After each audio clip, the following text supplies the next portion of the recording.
Rain drizzled relentlessly as I navigated the narrow, winding streets of the old town, my umbrella struggling against the gusts of wind. The weather had kept most people indoors, leaving the streets deserted and shrouded in a misty gloom. I had always loved the thrill of uncovering hidden treasures in places most would overlook, and today was no exception. I turned down an unfamiliar alley, the cobblestones slick beneath my feet. At the end of the passage, I spotted a small shop wedged between two dilapidated buildings. Its sign, barely legible through the grime, read Curiosities and Antiques. I felt a familiar twinge of excitement and pushed open the door, greeted by the soft chime of a bell. Inside, the shop was a cluttered wonderland of forgotten relics. Dust motes danced in the air, illuminated by the weak light filtering through the grimy windows. I wandered the narrow aisles, my eyes scanning shelves crammed with oddities, faded photographs, tarnished silverware, and peculiar trinkets that seemed to whisper stories of the past. It was then that my gaze fell upon a peculiar item resting on a velvet cushion in a glass cabinet. A watch unlike anything I had ever seen. Its surface was adorned with intricate engravings, a tapestry of swirling patterns that seemed to shift as I looked closer. The watch's face was an enigma, with a small digital display showing a sequence of numbers that appeared to change at random. I felt an inexplicable pull towards it, as if the watch were calling to me, inviting me to unravel its secrets. My heart raced as I reached for the glass, eager to hold it in my hands. The shopkeeper, a wiry old man with a knowing smile, appeared at my side. "An interesting piece, isn't it?" he remarked, his voice tinged with mystery. "Found it in an estate sale many years ago. No one seems to know where it came from." I nodded, unable to tear my eyes away from the watch. The craftsmanship was exquisite, each detail a testament to a bygone era. Yet it was the display that captivated me, the numbers flickering with an unsettling urgency. "How much?" I asked, my voice barely a whisper, as if speaking too loudly might shatter the fragile connection I felt. The shopkeeper named a price that seemed trivial in comparison to the allure of the watch. I agreed without hesitation, feeling a sense of possession as he carefully placed it in a small box and handed it to me. As I left the shop, the rain had intensified, the alley now a blur of shadows and water. Clutching the box to my chest, I felt a strange sense of anticipation, the weight of the watch pressing against my palm. Little did I know, this chance encounter would change the course of my life forever, drawing me into a world where time was no longer a mere abstraction but a tangible force to be reckoned with. Life carried on in its usual, monotonous way, but now there was an undercurrent of tension that threaded through my days. The watch had become my constant companion, its weight a reassuring presence on my wrist.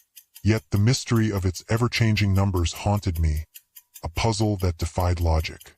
At first, I tried to dismiss it as a quirk, some peculiar design meant to amuse or intrigue.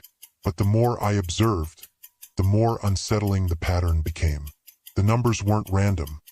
They seemed to shift in response to the people around me. I noticed it first at the coffee shop, a young barista smiling as she handed me my drink. Her cheerful demeanor masked the fatigue that lined her eyes. The numbers on the watch flickered, matching the seconds that ticked by as I watched her. I shrugged it off as coincidence, but a seed of doubt had been planted. Days turned into weeks, and the watch continued its silent vigil, the numbers dancing and shifting as I moved through the world. At the park, I saw an elderly man feeding the pigeons, his frail hands scattering breadcrumbs. The watch's display mirrored the pace of his labored breaths. A chill crept down my spine.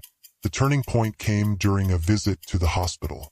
I had gone to see a friend who had recently been admitted for surgery. The sterile corridors echoed with the soft beeping of machines, the air heavy with the scent of antiseptic. As I navigated the maze of hallways, the watch's numbers shifted erratically, as if sensing the life and death struggles happening within those walls. In the room next to my friend's, I heard the frantic shouts of nurses, the urgent rush of feet. My eyes were drawn to the watch, where the numbers aligned in a steady countdown. I felt an inexplicable compulsion to glance into the room, where a patient lay surrounded by medical staff, the monitors emitting a mournful tone. The numbers on the watch reached 0 just as the machine flatlined. I stumbled back, the weight of the revelation crashing over me. The watch didn't merely display random numbers. It was counting down the remaining time each person had left to live. I was overcome with a mix of dread and fascination, my mind whirling with the implications. Here was a power beyond comprehension, a glimpse into the fate that awaited us all. But with that knowledge came a heavy burden. What right did I have to peer into the future of others, to know their remaining days? My thoughts were a cacophony of fear and moral questioning. I felt like a voyeur, an unwelcome observer of the universe's darkest secret. Yet, the allure of the watch was undeniable. It offered a truth as profound as it was terrifying. I wrestled with the dilemma, the watch ticking softly, an ever-present reminder of mortality's shadow. Should I wield this knowledge to help, to warn, or should I cast it aside, preserving the mystery of life and death as it was meant to be?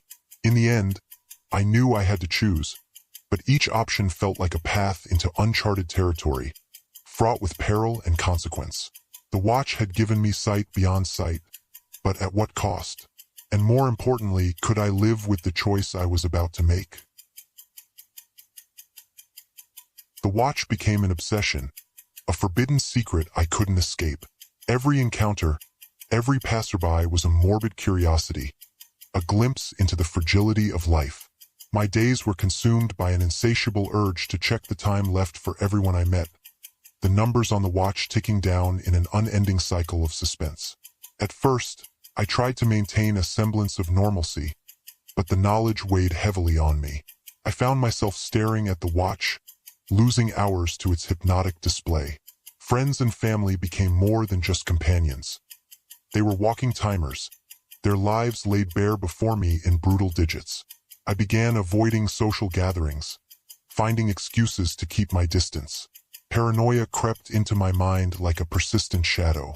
I couldn't look at people without seeing their countdown, without feeling the crushing inevitability of their mortality. Conversations felt hollow, overshadowed by the unspoken truth that lingered between us.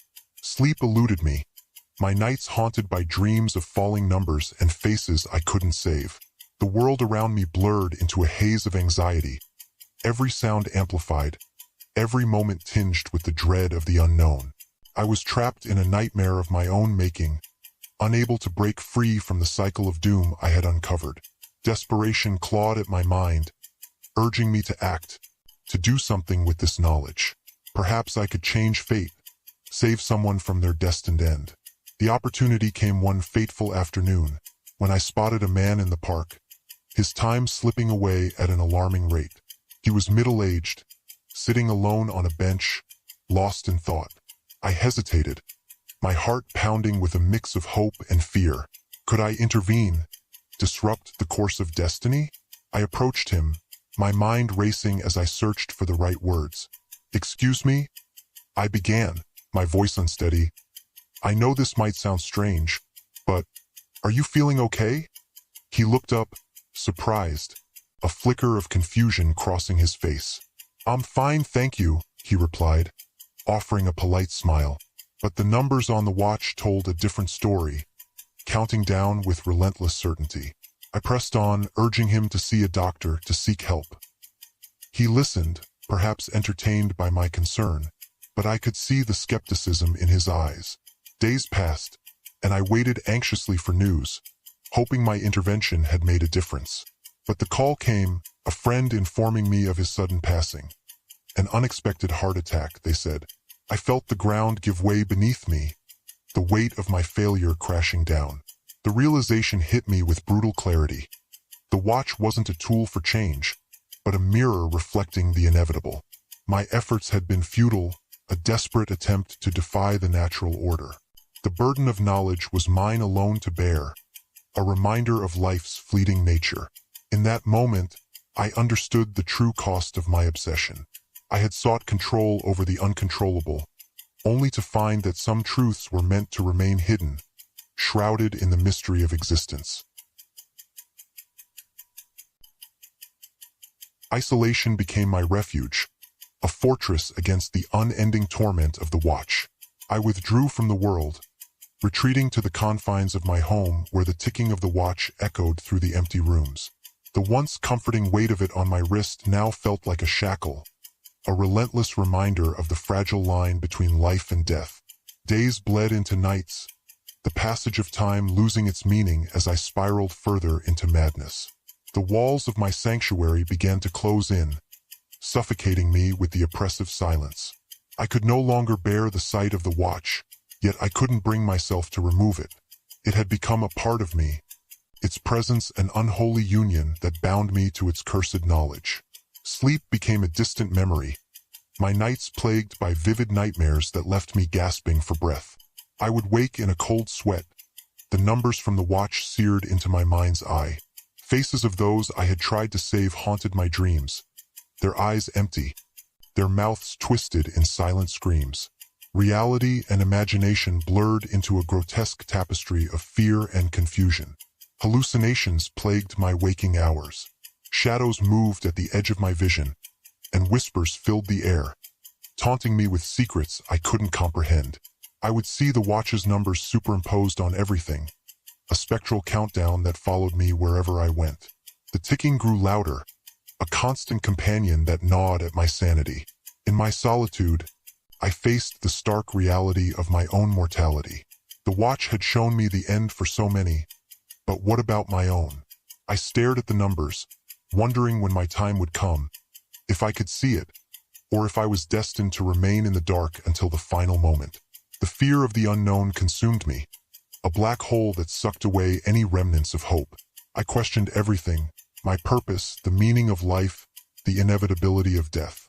What was the point of living if all paths led to the same end? The watch had stripped away the illusions, leaving me naked before the vast, indifferent universe. I felt like a speck of dust, insignificant and doomed. In my darkest hours, I pondered whether to destroy the watch, to rid myself of its curse. But deep down, I knew it was too late. The knowledge had taken root, festering in my mind, an infection that no amount of time or distance could cure. The watch was a part of me now, its ticking synchronized with my heartbeat, a grim metronome counting down the moments of my existence. I became a ghost, a hollow shell of the person I once was. My reflection in the mirror was unrecognizable, eyes sunken and haunted, skin pale and drawn. The watch glinted mockingly, its numbers relentless, an eternal reminder of the price I had paid for my curiosity. I knew there was no escape, no solace to be found in the embrace of madness. I was a prisoner of time, condemned to witness the inexorable march toward the end, both for myself and for others. The descent into madness was complete, and there was no turning back.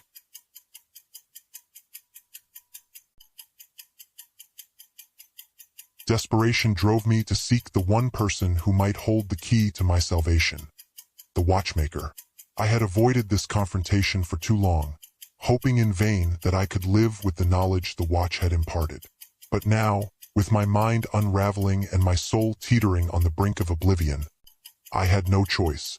I returned to the dusty shop where it all began, the memory of that first encounter as vivid as if it had happened yesterday. The bell above the door jingled softly as I entered, the familiar musty scent enveloping me like a shroud. The shopkeeper appeared, his eyes glinting with a knowing gleam that sent a shiver down my spine. "I was wondering when you'd come back," he said, his voice calm, almost soothing. I placed the watch on the counter, its numbers still ticking away, a relentless reminder of my torment. "What is this?"